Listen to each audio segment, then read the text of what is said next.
প্রবাস ফেরতদের কর্মসংস্থান সৃষ্টি।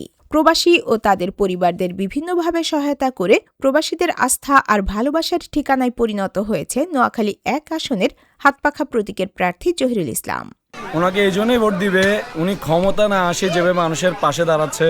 এ পর্যন্ত আমাদের জানা সত্ত্বেও উনি 50টা বাড়ি করে দিয়েছে অসহায়দের জন্য, 2টা অ্যাম্বুলেন্স ফ্রি চিকিৎসার জন্য রাখছে, 2টা প্রাইভেট কার রাখছে ড্রাইভিং শেখার জন্য বেকারত্বের। এছাড়া উনি বিভাগ আন্দোলনের প্রধান। আমরা অতীতে অনেক প্রার্থী দেখছি যারা এখনও মানুষের পাশে ক্ষমতা আসলে আশ্বস্ত করে, কিন্তু উনি ক্ষমতা না থেকেও মানুষের পাশে আছে, কাজ করতেছে। কাউসার ভাই যদি এমপি হতে পারে তাহলে আমাদের সমাজে দুর্ভোগ চলে যাবে।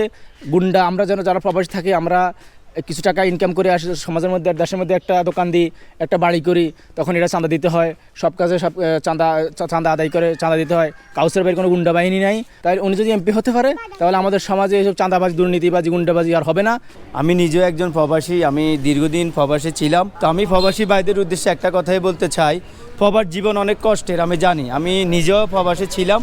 তাই আমি প্রবাসীদের উদ্দেশ্যে একটা কথা বলবো, জহির ভাই যিনি প্রার্থী এবার আমাদের চাটখিল সোনাইমুড়ি নোয়াখালীর 1 আসনে হাতপাখা মার্কা যে জহির ভাই, উনিও প্রবাসী, উনি প্রবাসীদের দুঃখ বুঝেন। তাই আমি সকল প্রবাসীর উদ্দেশ্যে একটা কথাই বলবো, আপনারা যেহেতু প্রবাসে থাকেন তাই আপনাদের সম্পদের নিরাপত্তা এবং আপনাদের পরিবারের নিরাপত্তা দেওয়ার জন্য এই জহির ভাই আপনাদেরকে একমাত্র ভরসা দিতে পারবেন। জহিরুল ইসলাম বলেন, প্রবাসীরা দেশের সম্পদ।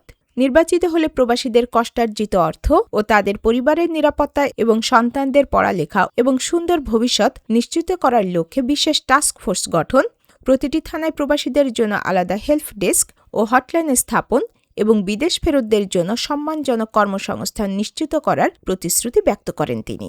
এই রেমিটেন্স যোদ্ধাদের জন্য এমন একটা বিশেষ টিম আমরা গঠন করব, যে টিম হবে আমাদের এই রেমিটেন্স যোদ্ধাদের জন্য এমন একটা স্পেশাল টিম যাদের দ্বারা এই রেমিটেন্স যোদ্ধাদের যে কোনো সমস্যা আমরা তাৎক্ষণিক তাদেরকে সহযোগিতা করতে পারব, তাদের সম্পদের নিরাপত্তা দিতে পারব, তাদের আত্মীয়-স্বজনের নিরাপত্তা দিতে পারব, তাদের অর্থ সম্পদের নিরাপত্তা ইনশাআল্লাহ আমরা দিতে পারব।